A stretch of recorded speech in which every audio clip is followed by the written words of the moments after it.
መሲ እንግዲህ ከሰው ቤት ኑሮ የራስ ቤት ይሻላል በማለት ቤተሰቦቿንም ትታ ወደ ቴዲ ሁሉንም ነገር ጓዟን ጠቅላ ከሄደች በኋላ ያው ህይወት አንዳንድ ጊዜ በተቃራኒ ትሆናለች እና እሷም ያሰበችው ቀርቶ ያላሰበችው ህይወት ነው እየገጠማት ያለው።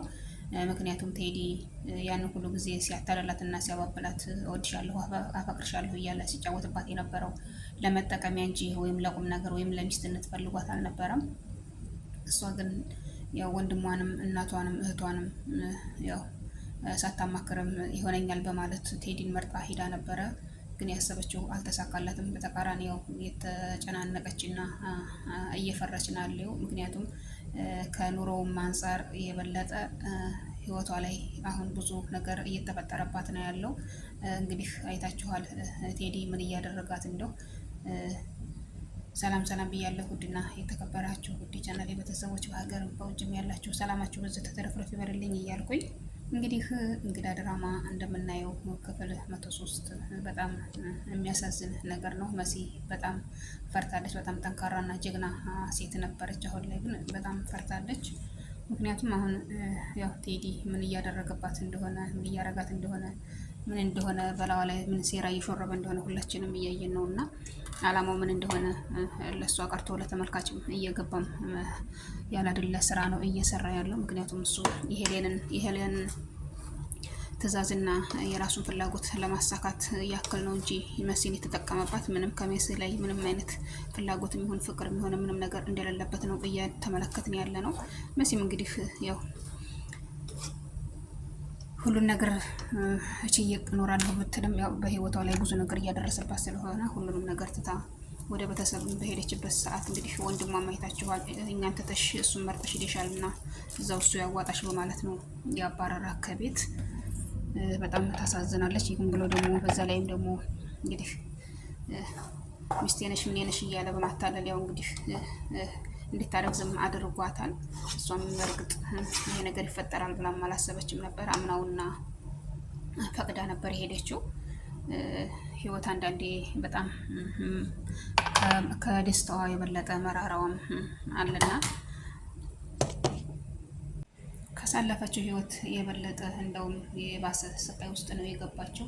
አሁን ላይ እናቷም ሆነ እህቷ በጣም በጭንቀት ላይ ነው ያሉት። ምክንያቱም እሷ ያለችበትን ሁኔታ ከእናቷና ከእህቷ በቀር ማንም የተረዳት ስለሌለ መሲም እንግዲህ ሁሉን ነገር አፈና ሁሉን ነገር በትዕግስት አልፈዋለሁ ብላ ነበረ። ምክንያቱም ነገሩ የውብን በትዕግስትና በመቻል የሚታለፍ ነገር አልሆነም።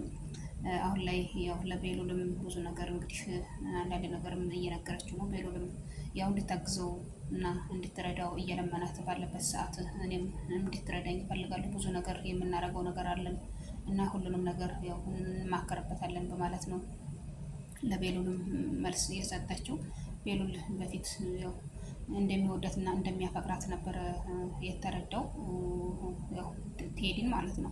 አሁን ላይ ግን ጥሩ ሰው እንዳልሆነ ያው በብዙ ነገር አንዳንድ ነገሮች ላይ እያየበት ስለሆነ ያንንም ያው ለመሲ ነግሯታል። መሲ ማውቃለሁ ነው ያለችው። ምክንያቱም ከገባች በኋላ ቢሆን ከረፈደ በኋላ ቢሆንም ያው ብዙ ነገር እያየች ነው። በዛ ላይ ደግሞ ቤት ያው እንግዲህ አንድ ክላስ የተዘጋበት ሰው አለ። እሱንም ለማወቅ ብትፈልግም መክፈትና ማየትም አልቻለችም። አሁን ላይ እሷ ድምጿን አጥፍታ እንግዲህ ያው አንድ ነገር አረጋለሁ ይሄንን ያው ያረጋለሁ ይሄ ማለት ነው እዛ ቤት ውስጥ እየኖረች ያለችው። ምክንያቱም ቴዲና ሄለን በሰው ህይወት ላይ በሰው ነፍስ ላይ በህፃናቶች ላይ ስለሆነ እየነገዱና እየሰሩ ያሉት ይህንን ሴራ ለማጋለጥ ምንም አማራጭ የለኝም በማለት ወንድሟ ቢያባረራትም ቀጥታ ቴዲ ጋር መልሳ ገብታለች። በእርግጥም መሆን ያለበት ይሄ ነው። ምክንያቱም በአንድ ሰው የተነሳ ይሄ ሁሉ ህዝብ መጎዳትና መሰቃየት የለበትም። መሲ ጠንካራና ጀግና ሆና የነዚህን የሚስክን ህፃናቶች ስቃይ መታደግ አለባት እላለሁኝ። ያው እንግዲህ ነው እንግዲህ እንዳያችኋት በጣም በእህቷ መከፋት በጣም አዝናለች፣ በጣም ተከፍታለች። ደስ የሚለው ነገር አሁን ቤሉል ያው ተጎኗ ነው እና አይዞሽ ይላታል። አንዳንድ ነገር ትሬት ያረጋታል። እህቷም ጋር ያው እንግዲህ ወስዶ አገናኝቷታል። በጣም ደስ የሚል ነገር ነው። በዛ ላይ ደግሞ አሁን ሄለን እንግዲህ ሄለንም ከሀገር ለመውጣት ብዙ ነገር ዝግጅት ላይ ነው ያለችው። አሁን ደግሞ ደስ የሚለው ነገር ቤሉልና አዶኔ በአንድ ላይ ሆነው ስላየናቸው ሁላችንም ደስ ብሎናል። ምክንያቱም አንድ ላይ ሆነው ወንድምነታቸውን በአንድ ላይ ቀጥለው ይህንን ነገር የክፉ ሰዎችን ሴራ ማጋለጥ አለባቸው። ኑኑዬም እንግዲህ የአዶኔን አባት ሄለን እንደገደለችው እህቷ ስትነግራት እንግዲህ ምን ያህል እንደደነገጠች አይተናል ሁላችንም። ምክንያቱም ይህንን ነገር ታደርጋለች እትዬ ታደርጋለች ብላ አላሰበችም ነበር። እትዬ እንዴት ልታደርግ ትችላለች በማለት ነው በጣም ተደናግጣ የነበረው። ምክንያቱም ሄለን ግን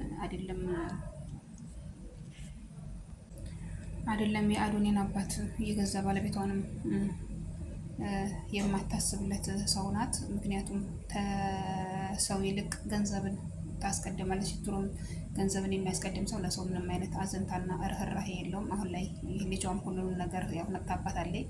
ምክንያቱም ያው ያላትን ነገር ምን አይነት ድብቅ እንዳላት ያው እንግዲህ ደርሳበታለች። ደስ የሚለው እሷም የወንድሟ ምክር በመስማት ትምህርቷን እየተማረች ነው። እሷ እንግዲህ ልጅ እኮ ነሽ፣ እኔ ከሁሉም ነገር በላይ እንዳንቺ የሚሆንብኝ ነገር የለም በማለት ብትነግራትም ልጅቱ በእርግጥ አሁን ላይ አልሰማሽም፣ ትተሽኝ ሄደሻል፣ አታውቂኝም፣ አላውቅሽም በማለት ተሰነባብታታለች። በጣም ጎበዝ ናት። ምክንያቱም የሚያዋጣትን ነገር መምረጧ። እንግዲህ ውድ የቻናሌ ቤተሰቦች ለዛሬ ይዣት የቀረባት ቪዲዮ እጅን ትመስላለች። በቀጣይ ቪዲዮ እስከምንገናኝ ሁላችሁም በያላችሁበት ሰላማችሁ ትርፍርፍ ይበልልኝ እያልኩኝ በቀጣይ እስከምንገናኝ ሁላችሁም በያላችሁበት ሰላማችሁ ይብዛ።